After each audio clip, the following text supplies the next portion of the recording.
Thank you for coming, even though it's a small crowd. It's a smiling crowd, which is good. My name's Cliff Weiner. I'm president of POA. First on our agenda is we're going to stand for the pledge to the flag and then remain standing for a moment of silence for our first responders and our men and women in the military. Thank you. I pledge allegiance to the flag of the United States of America and to the republic for which it stands, one nation, under God, indivisible, with liberty and justice for all.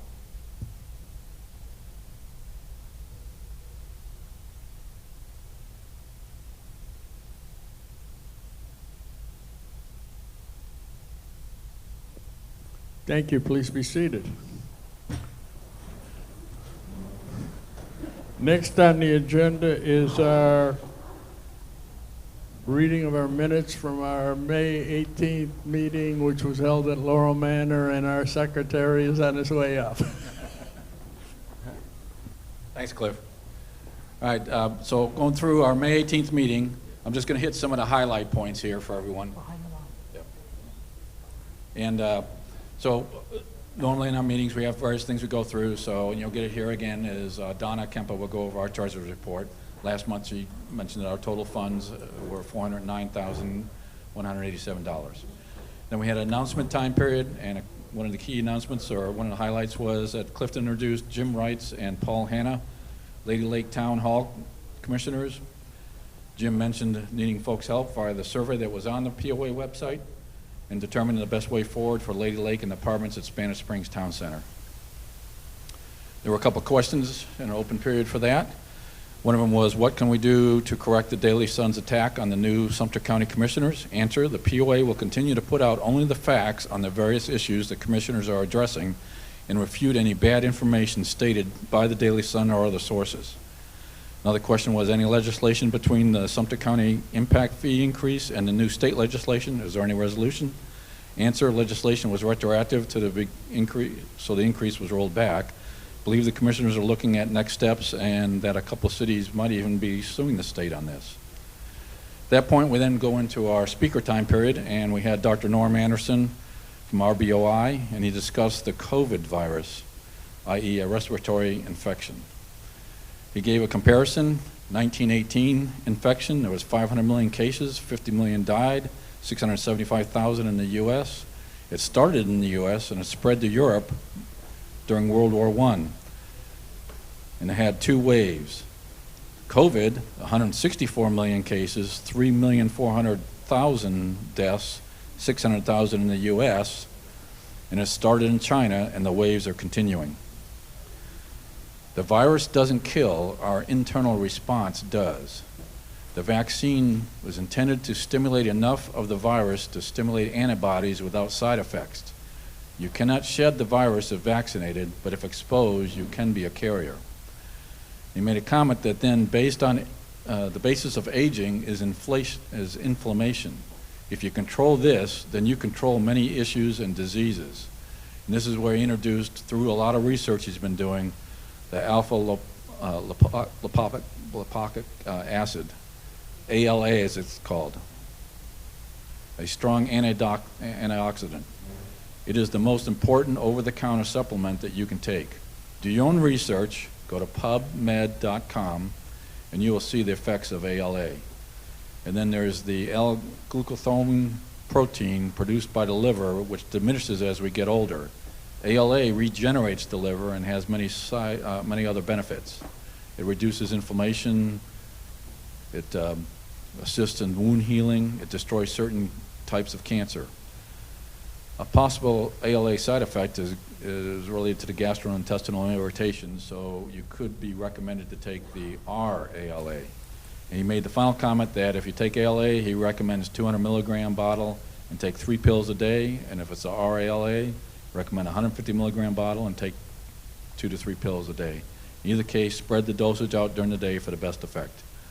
There's a question about where is it available. The answer is that most health stores or online, like Puritan Pride.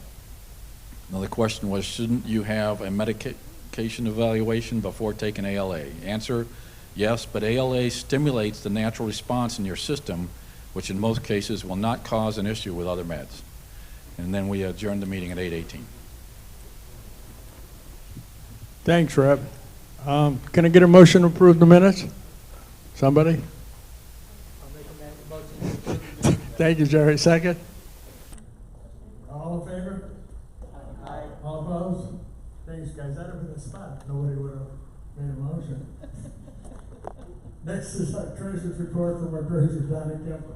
Stand by. Hi, everybody.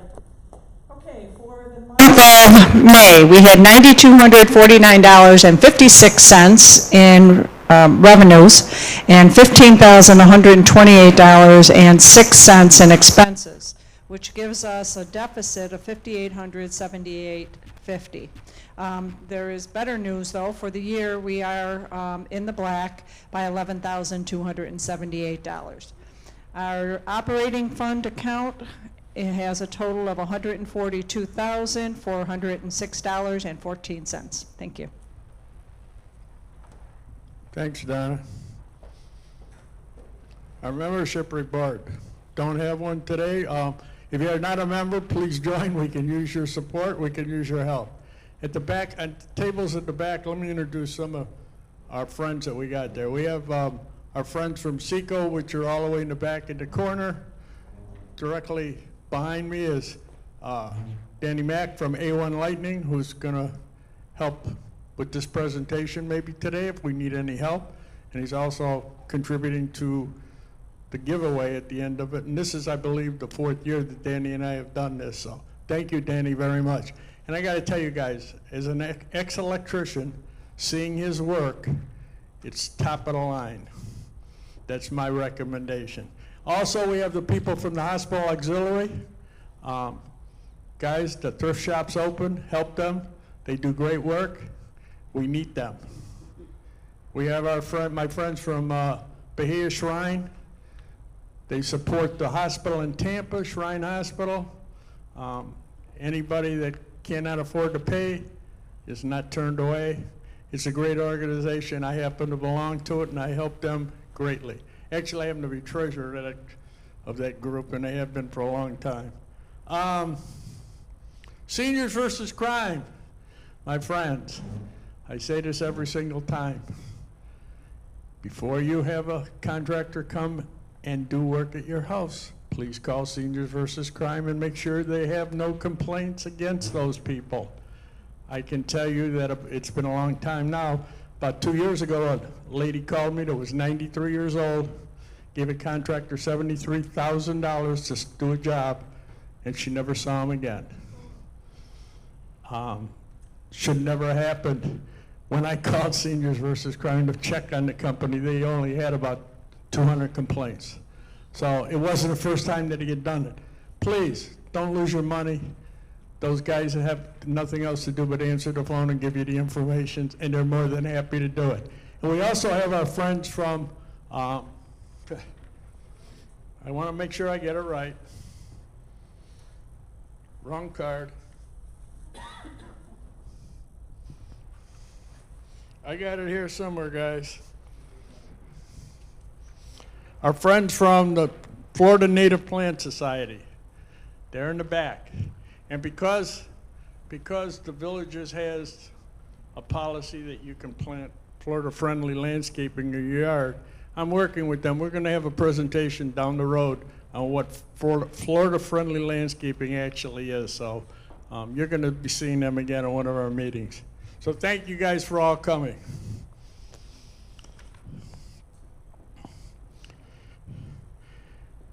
For those of you that got to attend our shredding event this past April, which was a huge success, I'm pleased to announce we're going to have another one next April, April 9th, at the same location. There'll be more information coming out.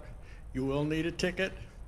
It'll be run just like the last one, maybe even a little better, although I don't know if we can do any better than we actually did. The POA is available for speakers for your groups and clubs now that the rec centers are back to 100% and we're opening up and meeting. So if you'd like a speaker to learn about what's actually going on in the Villages for your club, please contact me. I will be more than happy to do it for you. I have 2 or 3 lined up already. Can use more. We need to spread the word and give the people that live in the villages, our residents, the truth and not some of the falsehoods that we read in the Daily Sun every day. And we also have partnered with the Public Safety Department, and Sal, wherever Sal is, Sal and I do a presentation on the neighborhood AED program. So if your neighborhood does not have one and you'd like to get started, give us a call and we'll be more than happy to help you get it started and let you know what you got to do. POA, we're down south. I happen to live all the way up by Route 42, guys. Long ride. It's like having to get your passport stamped to come down here. We're always looking for volunteers. The villages is growing faster and faster and faster. The people that deliver our bulletin down here have requested an extra 500 papers for this month just because of what's going on down here. I am pleased and proud to say that this month we will be publishing for July 60,000 papers. And that doesn't include the 4,500 that we send electronically via email for people who wish to get it that way.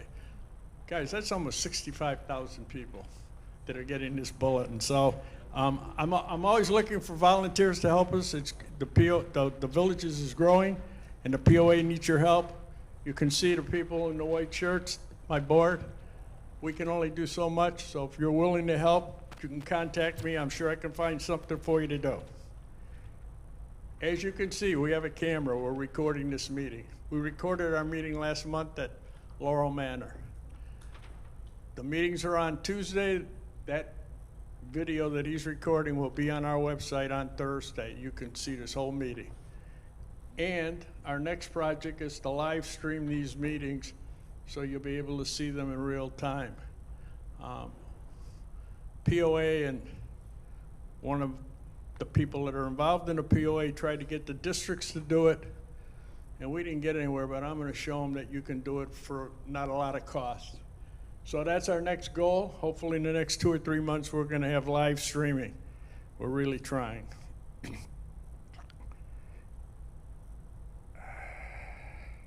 As you know, those of you that live in Sumter County, oh, by the way, before I even get to that, there's a couple of guests here that I want to introduce, just so you know, guys know who they are. We have 3 of the Sumter County commissioners, which I'm happy to say the PO got elected last November. Gary Search, Gary Sandup, Craig Estep, and Orrin Miller. And I got to tell you, irregardless of what you read in the paper, I'm still 100% behind them. We got to give them a chance to do their job. And I'm sure they will before their term is up. Not even worried about it. And I know them all 3 personally, and I know them well. So at my next issue is the ambulance service that AMR is providing for the residents of Sumter County. Now, right now, they have appointed a committee that's going to make recommendations to them. They had their first meeting last Wednesday. They have a meeting on June 23rd, next Wednesday, and then the one after that is July 7th. They're at the Wildwood Community Center. I highly urge you, if you are interested in this, they need your input. They need to know what the residents are thinking about. And in that same vein, because of that, next month at Laurel Manor, my speaker is going to be Bradley Arnold, Sumter County Administrator, and Mr. Craig Estep, one of the commissioners, because only one can be there because of sunshine laws. He's drew the short straw, so he's the one that's going to be there. And then in August, our public safety chief, Chief Kane, and our district manager, Richard Bear, will be doing the presentation on this very same issue. So this is an issue that really concerns almost every single person. Even if you don't live in the Sumter County portion of the villages and you live in the Marion County like I do, somewhere along the line it still affects you. It's really, really important for you to give them your input so that this committee can make sound recommendation as to what they can do. In the July issue, you're gonna see where the POA stands on this, because I have my own thoughts about what should happen. So with that being said, I think it's time for our 50-50, Jerry. You didn't give me any tickets. Okay. We have a cash raffle. We don't do a 50-50. We give away three $30 prizes. Tonight is gonna cost me money, but you win some, you lose some. And Rep, do you have a vial of life in the slip for me, please?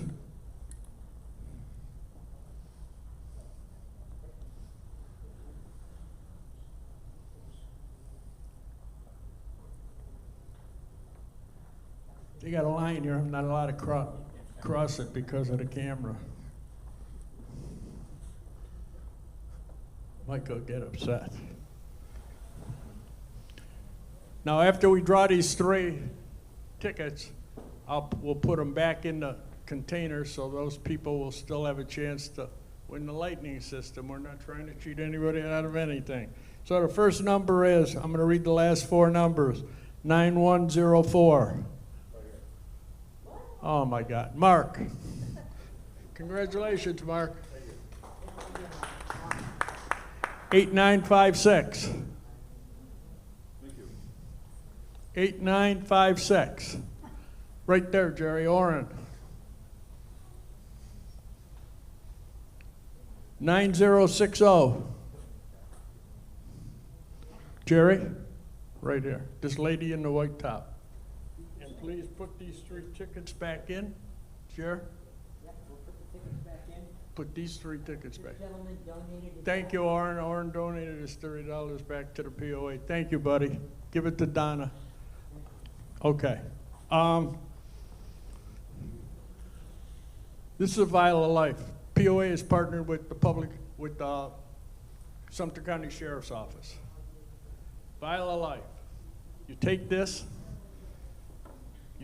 form with the 2 stickers, and on the second page is a form. You fill out all your medical history. You put it in that vial. You put it in your refrigerator on the top shelf. You put a green sticker on your front door, and you put the other green sticker on your refrigerator.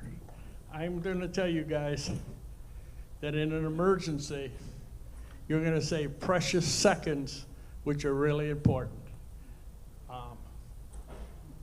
I don't get upset with medical issues usually. I was a member of CERT for a long time. I've handled some really sad, bad things. When my wife had a medical emergency, I lost it. That was really a lifesaver. It took all the guesswork out of it. All of her medicines were on there. I am urging everybody to pick one up. They're in the back. My goal to Lieutenant Seymour is before I leave the POA, and whenever that might be, I'm going to have every resident in the villages have one of these. Help me out and get one before you leave. And also, just so you know, Sumter County Sheriff's Department applied for a grant. They got $360,000 grant, one of 5 cities in the United States. And what the grant does is it has equipment for people who are having Alzheimer's or dementia. They have some issue. They have a watch that you can get from them that's all free of charge. You can put it on their wrist. It can't come off. It's on there. There's only one way to take it off, and they're the only ones. It can ping and point. If those people wander away, it's going to find them really quickly. It's a new program that they've come out with. If you need any information, call Lieutenant Seymour at the Sumter County Sheriff's Office. He'll be more than happy to give you anything you want. It's a great program. One of the statistics he said at one of the meetings I was at is that they figure that 10% of the population of the villages has some form of Alzheimer's or dementia. That's staggering when you think about it, if that's true. So it's really a great program. It's a 3-year program. They got the grant for 3 years, so help them out, tell your neighbors, so that we can get that off the ground. Okay, now it's time for our open forum. You can ask a question. I'll attempt to answer it. If I don't have an answer, we'll get it for you. Oh my God. All the way in the back. David. No, you need a mic. I need you to use the mic so that it picks up on the camera and the sound. Thank you, David. Hi. Again, this is the same question I had last month, and I just want to know if there's any follow-up on live streaming or the potential for live streaming from the Sumter County Commission. I don't know if one of them wants to answer that. Do you? Well, if one of them is going to answer, the other two have to leave the room because of the sunshine law. So, Gary, you're elected. Come on.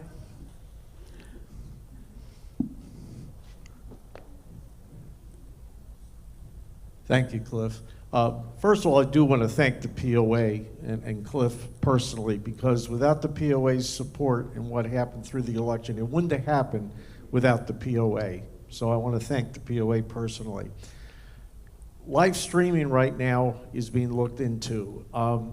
Right now, because our meetings are here, we can't live stream here and have the equipment. We talked about going back to the seat down in Bushnell to live stream down there, but the acoustics and everything that's available down there doesn't attribute to good live streaming. There is a new building being planned in a new center in the new section, and that's what they're planning on doing, is putting live stream in there. We're a little bit behind the times. We want to get live streaming up as fast as possible, but until that new building's built, it's not going to happen here where most of the meetings are happening. Okay? Thank you, and I also want to thank you for keeping your promises for the vote. I appreciate that very much. So thank you very much for what you do as our representatives. Well, I'll tell you, it's not easy when you read about yourself in the paper and you know you're not at the same meeting.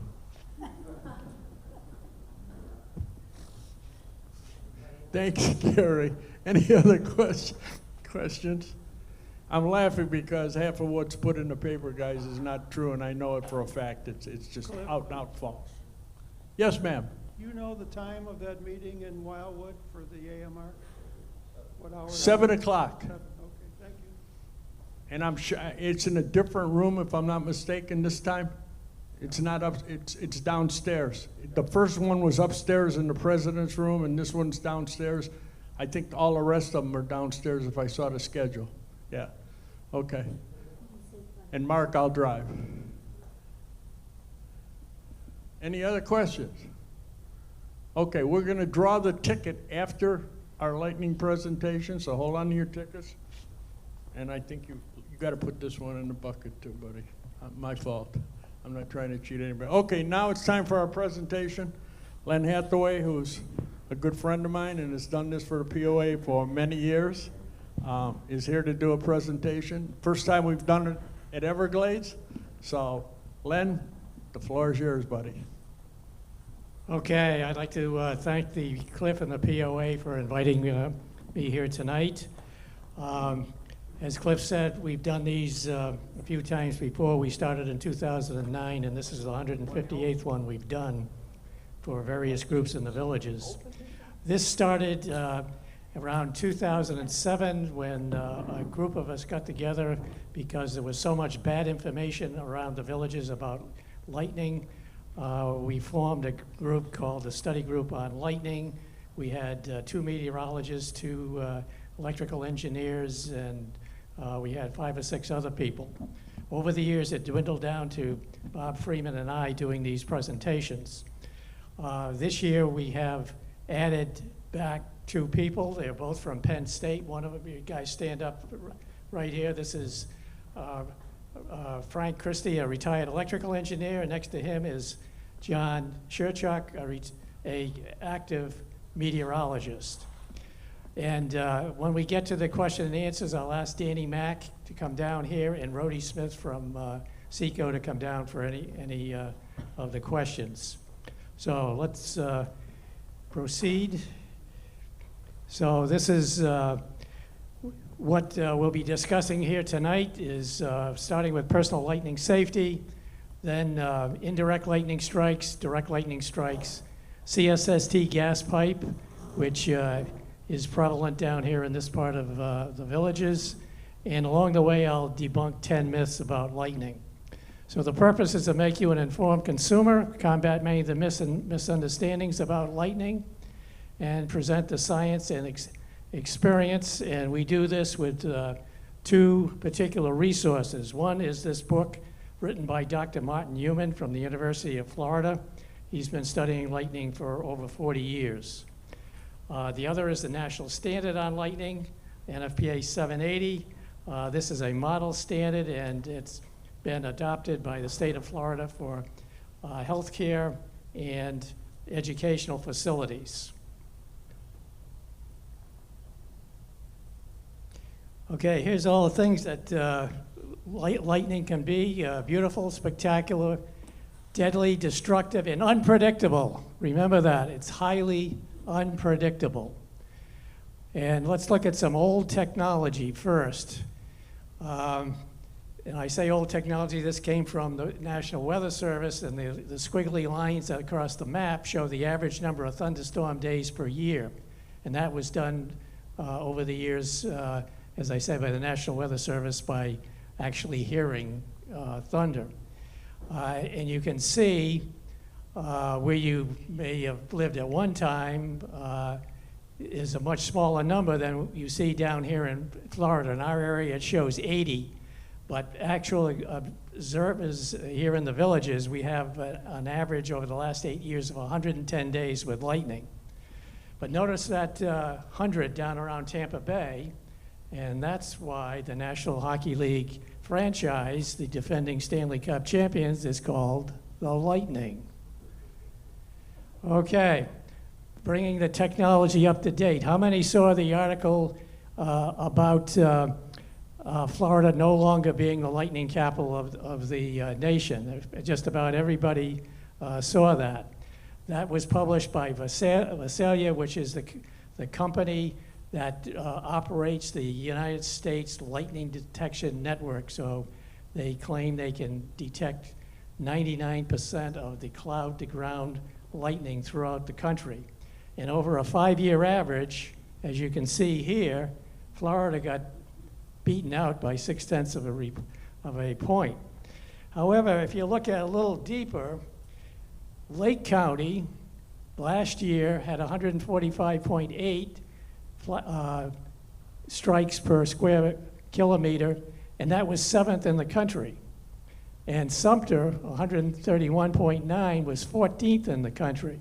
So I consider still Florida is the lightning capital of the country, but not the world. The lightning capital of the world are those countries along the equator that have a very humid climate year-round. And as it says here, Indonesia has 200 thunderstorm days per year. Now we'll talk about fatalities. Is really the good news. The National Weather Service began keeping track of fatalities during World War II, and there was a high of 432. Last year was 17, the second lowest ever. Anybody think of why that is? Better information, National Weather Service getting the word out. Education is the key. We break it down by gender. As you can see, you ladies know when to come in out of the rain. Okay. Lightning fatalities by activity. Leisure is a major one. And you break down leisure, water-related. Boating, fishing, and swimming account for most of those. In the developing world, lightning is still a big problem, particularly in the African countries. In some places, parents are reluctant to even send their children to school during lightning because there have been so many cases of schools being struck and children killed. They do not have the type of construction we have. They have very intensive agriculture, and there are people from this country and Europe are trying to bring education about lightning to those countries. What happens if a person gets struck by lightning? You can see all the bad things that you can imagine that would happen in such a case. The recovery would be in days, months, years, or never. What if you come upon somebody that was struck by lightning? Well, you do not fear that the person still has a charge because the body does not retain a charge. You would call 911, start CPR, and use an AED. And we actually had this happen at the polo fields almost 4 years ago when they did a soccer tournament here. The tournament was over, and a 12-year-old walked out on the field with his father when he was struck by lightning. And he has since recovered, fortunately. But the interesting point here is there was no rain or lightning at the polo fields. It was 2 miles to the north. And I assume we have some golfers here, and as you know, there is no general warning of lightning. You can stay out at your own risk. And so how many lightning fatalities have we had? Well, it so happens that since 2006 up through last month, there have been 11 fatalities. The first fatality this year in the country was on the golf course in New Jersey. Okay, here's the first of the myths. Rubber-soled shoes will not protect you from lightning. If you're struck, it'll go right through your body and right through the soles of your shoes. Now, here's another myth. You're safe in a vehicle because of the rubber tires. Actually, the rubber tires have nothing to do with it. It's the all-metal body around the vehicle that protects you. So convertibles, motorcycles, bicycles, and golf carts are not safe. To prove this, we delve into the archives of Westinghouse in the 1930s where they created lightning that came down on this vehicle, and you can see where it's being dissipated off the front tire. And we assume that's a real person in there. I'm not sure that it is, but anyway. So the National Weather Service says when thunder roars, go indoors. It used to be you count the flashes, you count the seconds from the flash to the bang. That's out now because people were confused by that. So it's when thunder roars, go indoors. Now, if you're caught outdoors, this is what you need to do. Anybody want to come up here and demonstrate that? John, you want to demonstrate that? I have no takers, okay.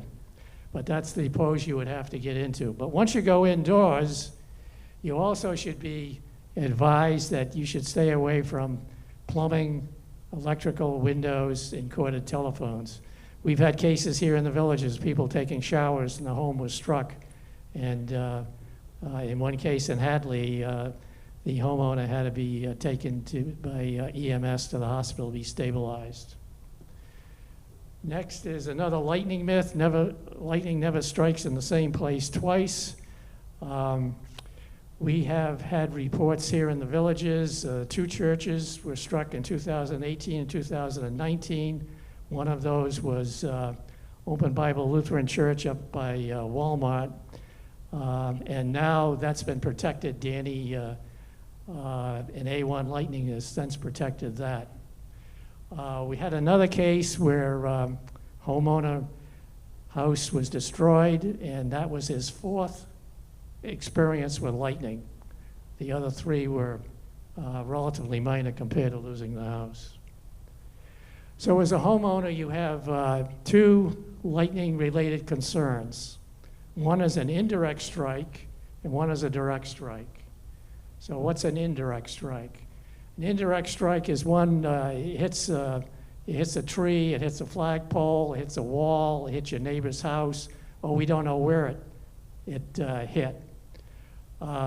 These are more frequent but less severe, and they can cause a surge into your home and impact your electronics. Anybody here have had that problem already?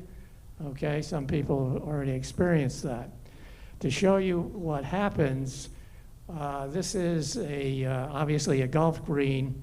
The flagstick was struck by lightning the night before, and you can see how the green is burned in all 360 degrees around. That's the lightning looking for the least resistance path to ground. That's how it gets into your house and your neighbor's house. So what can you do about it? Well, that's why we have SECO here tonight, because you need to provide primary surge protection.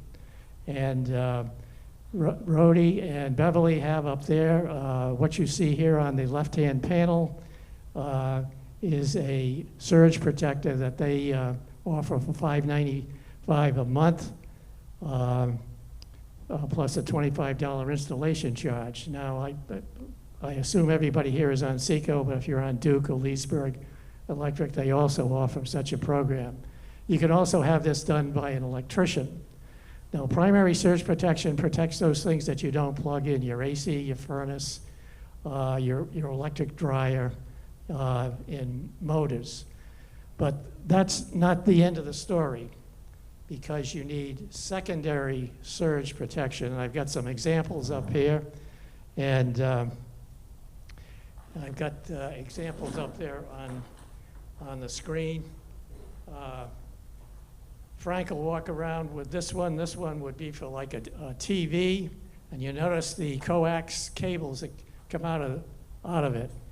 And the reason for that is very often people may plug in the TV and their receiver, but they don't have the cable come out of the wall into the surge protector and out of the surge protector into the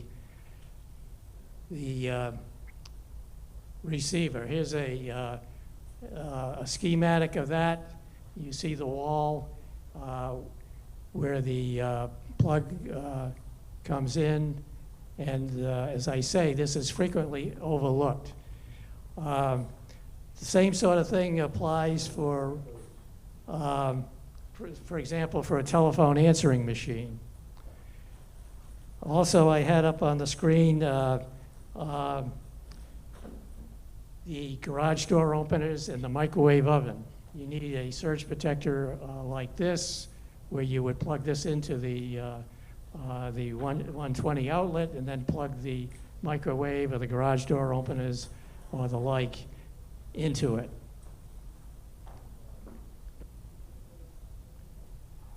Okay, should you provide surge protection? Well, here's some things you might want to think about. Consider all of your appliances, your electronic equipment. That is the value of it, the hassle factor of replacing it, and consider your out-of-pocket deductible on your homeowners, because you can make a claim, but you probably have a $500 or $1,000 deductible. Okay, we'll now go to a direct lightning strike, which we can say they're very low frequency. They don't happen very often, but they can be very high severity, and therefore you have to decide what your tolerance for risk is. Now, this is a home that was struck a few years ago in the Villages, and if you look to where the garage is, you can see the charred remains of a 1957 Chevrolet Bel Air with 31,000 original miles on it. This was Murphy's Law at its finest. It wasn't even the homeowners. It was, he was storing it while his friend was having work done at his house. Lightning is unpredictable, but the basic concept of lightning is it's seeking its least resistance path to ground, and it can obviously ignite combustible materials like your roof. And of course, this was pioneered by Ben Franklin in 1752.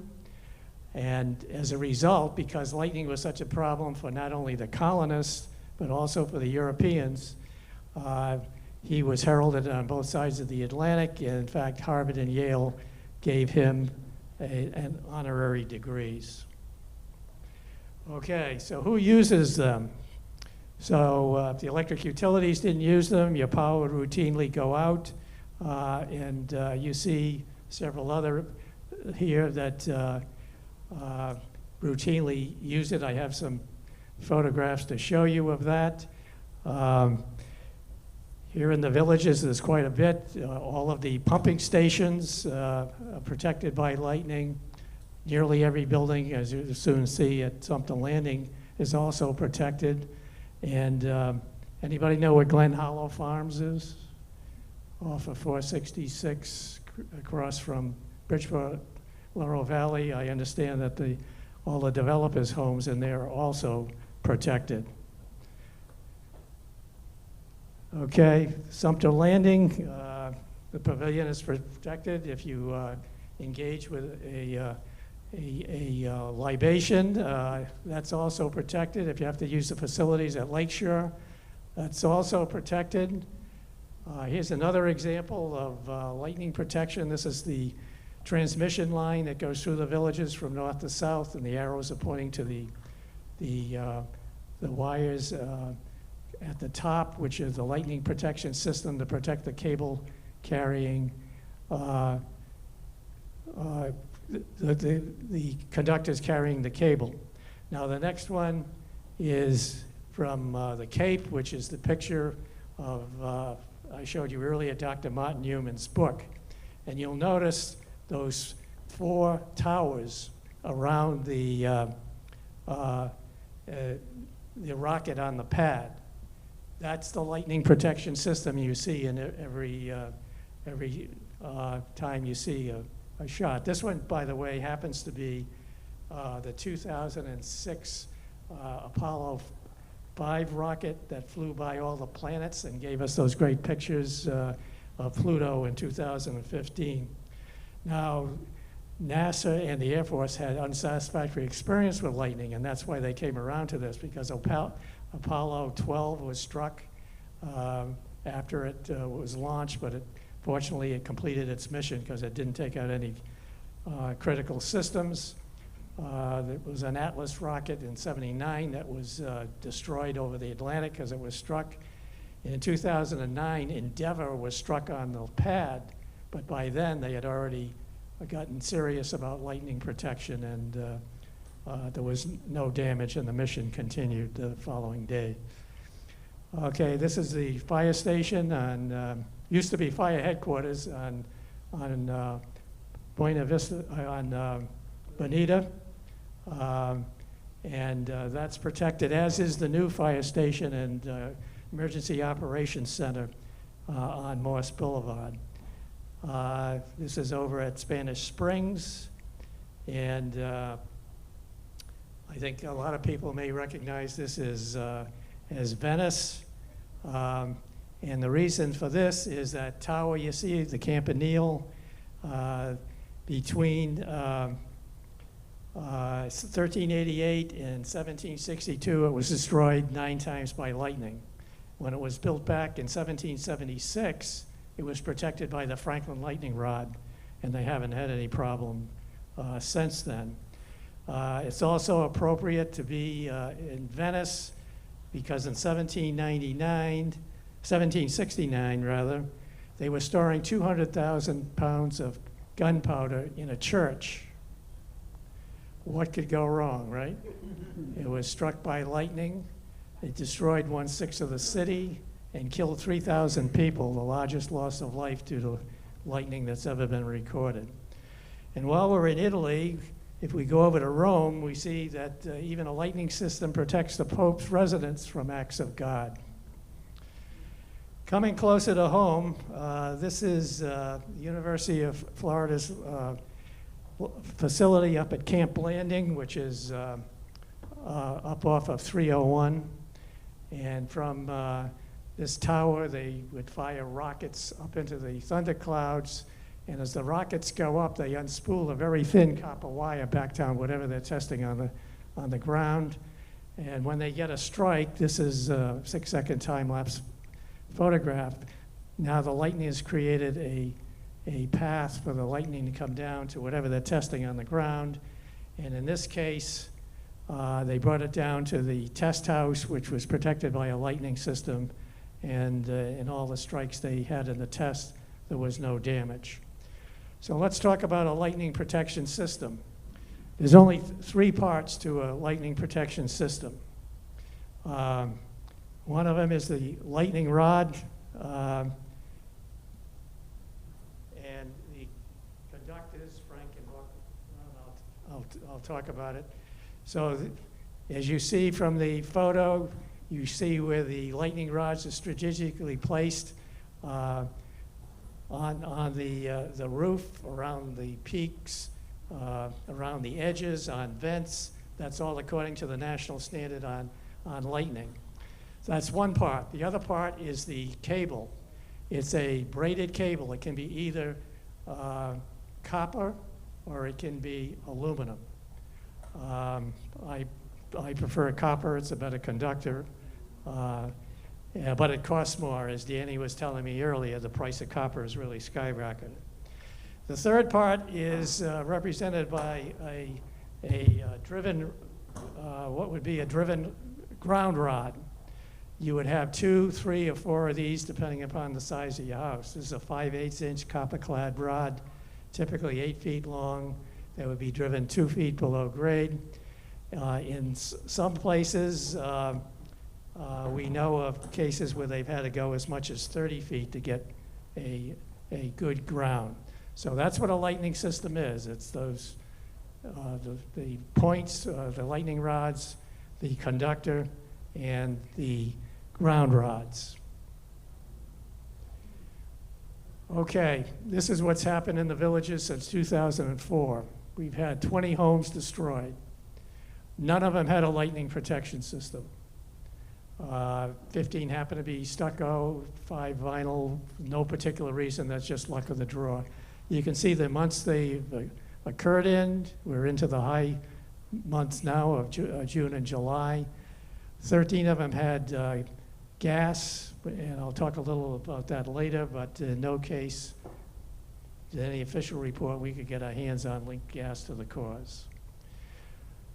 Okay, we've also had people with a lightning system tell us they were struck and they had no damage. One particular case, a homeowner told me that he was watching the raging storm, looking through his pool cage, where he saw lightning strike one of the points on the pool cage, jumped to the other, went to ground, and he had no physical damage to the home. Now, again, this is the national standard on lightning, and therefore we can say that they're highly effective. They're designed, installed, and maintained according to the national standard on lightning. However, this is a buyer beware marketplace. And as you see, there's no local certification for installers, no state or local licensing, no building permits required. And we know that people go door to door selling systems. So how do you find a qualified installer? Well, qualified installers are listed by Underwriters Laboratories, and the people that do the work have passed 4 closed book proctored exams to qualify as master installer by the Lightning Protection Institute. And Danny Mack from A1 is an example of that. Okay, here are some resources that may or may not be useful in selecting aftermarket stuff. If you call Seniors versus Crime, they're probably going to tell you to talk to me. Just because they're in the yellow pages doesn't necessarily mean that they meet the criteria that I had in the previous slide. Fire department. The only person in the fire department that can speak about lightning rods is Chief Kane and the deputy chief. Okay, this is another myth. Lightning rods don't work. We've heard that around the villages, and one of the reasons we're doing what we do to educate people. But you got to admit, anything man-made can fail. We've all had vehicles, appliances, and the like that have broken down. Medical devices. This is an article out of the Daily Sun that said 700 people died due to faulty software in infusion pumps. So anything man-made can fail, but all these things, I think you'll agree, work a very high percentage of the time, and lightning protection is in that category. Another myth is that our typical Florida soil is too sandy to get a good ground. That's not your problem. That's why you hire somebody like Danny, who's going to drive enough ground rods to proper depth to make sure that they get the correct reading on the ground rods. Another myth is because my next door neighbor has a lightning system, they will get struck, but I won't. This is the house I showed you earlier with the Chevrolet, the 57 Chevrolet. The house next door had lightning protection. The house across the street had lightning protection. The house that struck didn't. Now, lightning doesn't always strike the highest object either. Case in point is this house in Mira Mesa. You can see that live oak is still flourishing today. Lightning didn't hit that. It hit the house and rendered it uninhabitable. Okay, another lightning myth is that lightning systems attract lightning. According to Dr. Martin Newman, he says that this does not increase your chance of being struck. However, this particular myth dates to Ben Franklin's time in 1752. And the example for that is the navies of the world sailed wooden ships. The U.S. Navy and several others provided lightning protection. The Royal Navy didn't. They didn't like Franklin, number one.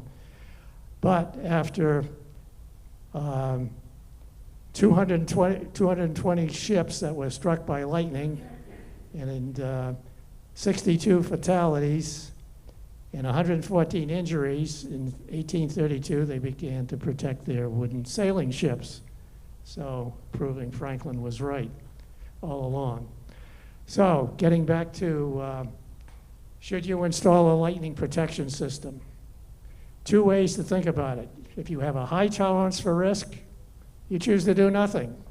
The money stays in your pocket, and if you do, if you're so unfortunate to get struck and you have paid your insurance premium, you'll be reimbursed to the value of the contract.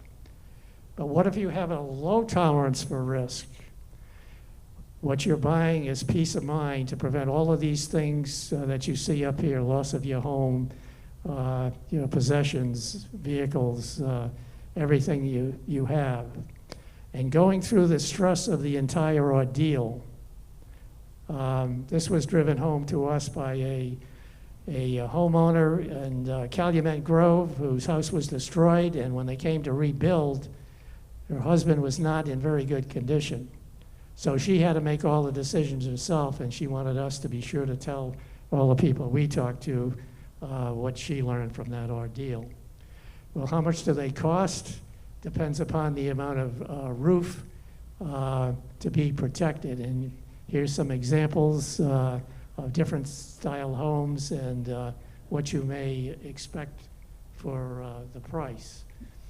Okay, the last section is on corrugated stainless steel tubing. How many here have gas homes? Okay. There are 24,000 of us who live north of 466A that have this product called corrugated stainless steel tubing. It's a very thin wall pipe. It's flexible. It came from Japan because they wanted the flexibility because of the earthquake issues. But as you see here, there was a class action lawsuit in 2002. The court found that it poses an unreasonable risk due to lightning, and the public hadn't been warned. And at the time, there was a 6-month window open to get a voucher towards a lightning protection system. And about, I think, 2,000 people here in the villages took care of that. Danny A1 was appointed by the court to handle it here in the villages. This is what it looks like in the attic. You see the incoming gas line on the left comes into what's called a manifold. And Frank, take this one too. This is a piece that was in a home that was seriously damaged as well. So what you see here is the takeoffs for the hot water heater, the stove, furnace, and the like. And you also see there's a ground wire from the center.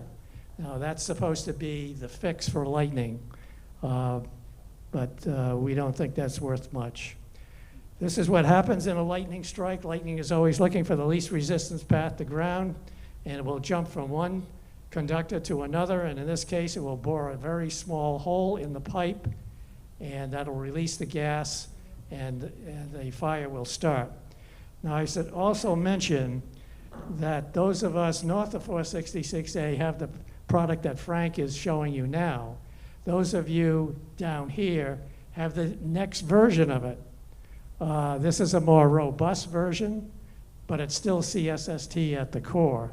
And I've had forensic engineers tell me they've investigated cases involving that product as well. We've had a number of cases in the villages. This is just a small list of people that have been struck.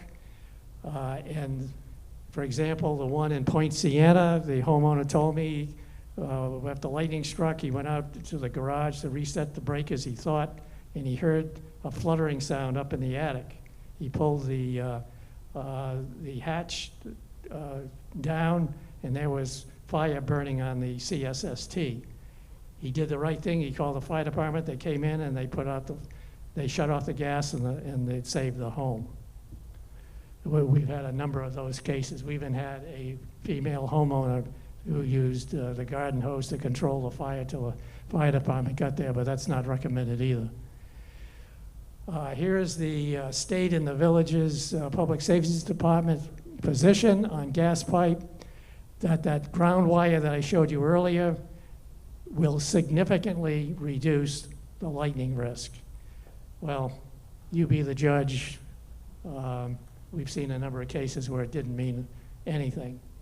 If you do have gas, just something that you should be aware of is to where they shut the gas off, where that valve comes out of the ground, you need either a crescent wrench or a large pair of pliers to shut it off, but you would never turn it back on. You would have to have a plumber with a gas license turn it back on.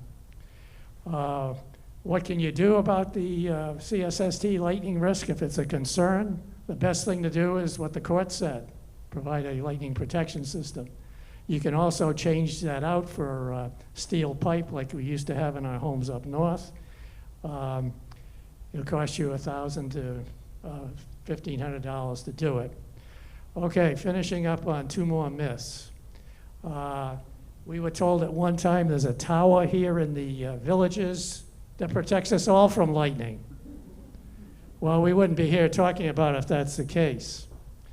And then the last myth is you've all heard hold up a one iron, even God can't hit a one iron. Well, just maybe God can. So in summary, I have a final exam for you. Are you ready? Lightning is dangerous and is highly unpredictable. When thunder roars, go indoors. Lightning protection firms should be listed by UL, and their installers qualified by the Lightning Protection Institute. For electronics, you need both primary and secondary surge protection. Okay, we'll go to Q&A, and I'll ask Frank Rhodey Smith from SECO and Danny Mack from A1 to come up, and I have Frank and a meteorologist here to answer your questions. Any questions? Yes, we have one here. Okay. Sometimes we respond primally. If out on a golf course and it really gets bad quickly, I really would gravitate toward going under one of the big live oak trees. What What is it that's wrong about that? There's a good chance you're going to be struck, and that's where a lot of the lightning fatalities on golf courses have occurred, is people going under trees. Is it the roots that carry? The tree got struck and then the roots? Well, yeah, the moisture in the tree will explode because of the heat of the lightning that hits it. So it's very dangerous to be under a tree at any time, not only on a golf course.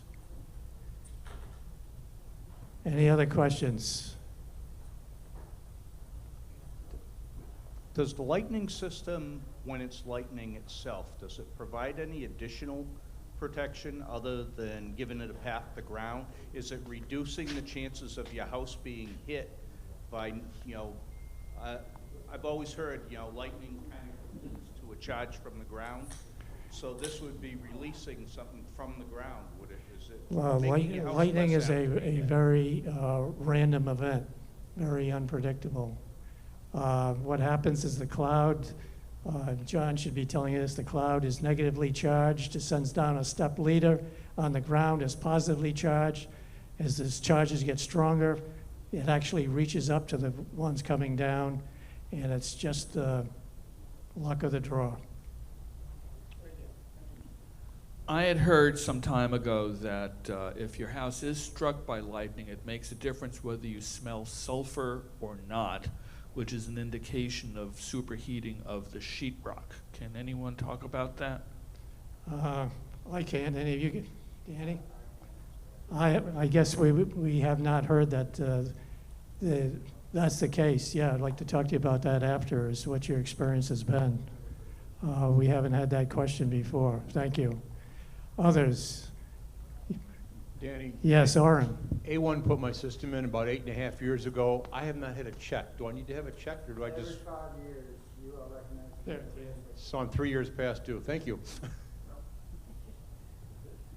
Yeah, the national standard on lightning says periodic. What we have interpreted that to mean every 3 to 5 years you would call in Danny or whoever did your system, and they would go and check it out. If you've added on, you should call them in immediately. Go ahead, next question.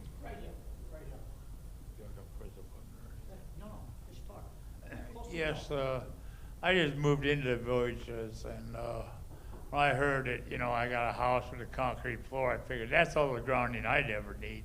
That's false, isn't it?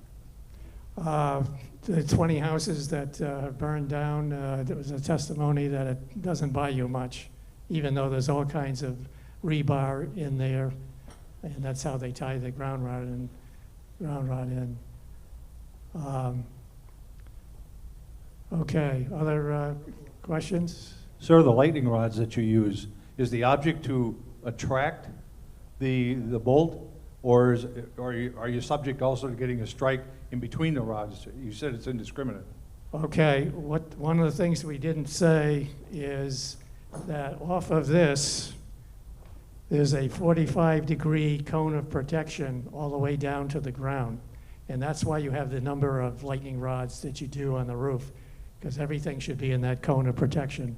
And that has evolved through electromagnetic physics over the years. Danny, the zone of protection, yeah. 2 to 1.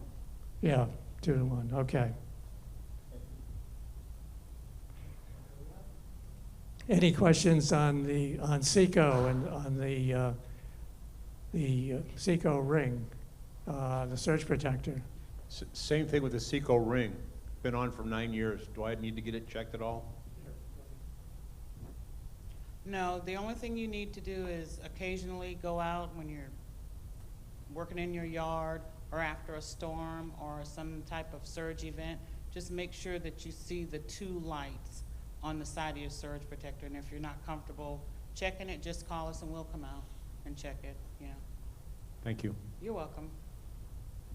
Getting back to the maintenance of the system, if you have a house where there's, you bought a house with a lightning system and you don't know who installed it, it would be good to call Danny out to have it checked, because We know there's a lot of homes that were protected by those who have gone door to door, who do not follow NFPA 780, and they have scammed, frankly, they've scammed people here in the villages, which is one of the reasons we're doing this.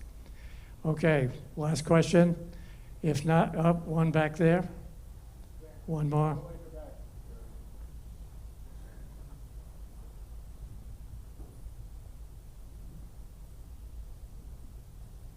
I've got a flagpole in my backyard flying the American flag. Is that subject to being hit by lightning? It's aluminum. Danny? Yes, it is subject to being hit, but if there's no ground coming off of it entering into your home, we do not have to bond to it. No, it's just in a cement Yeah, thing yeah. in the ground. It can still be hit even with lightning rods on your house. Yeah. Okay. Thank you all for coming, and I'll turn it back to Cliff. Thank you, Len. Thank you, Danny and Seco. Before, Jerry, you need to get me a ticket for the, yeah. Before, I just want to make one more thing clear. Our meeting next month in July with Bradley Arnold and one of our commissioners will be at Laurel Manor, okay? Now, I will tell you there's going to be a big crowd, but at Laurel Manor, the rec center's a little bit different than this, and we have an overflow room, and we can accommodate up to 650 people. So if you're interested in what's going to be spoken at that meeting, I strongly urge you to come. There's going to be some good information put out. By the way, if nobody claims this, it automatically goes to the president. Last four numbers, 8992.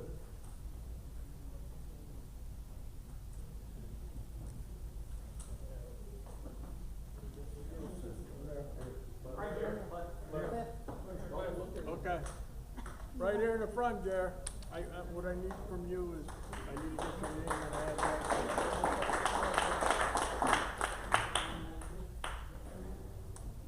Okay. For the first time in 15 months, we have donuts and coffee in the back of the room. It really feels good to do that again. Thank you, Oren. So thank you all for coming. Please stay safe, and we'll see you next month, hopefully.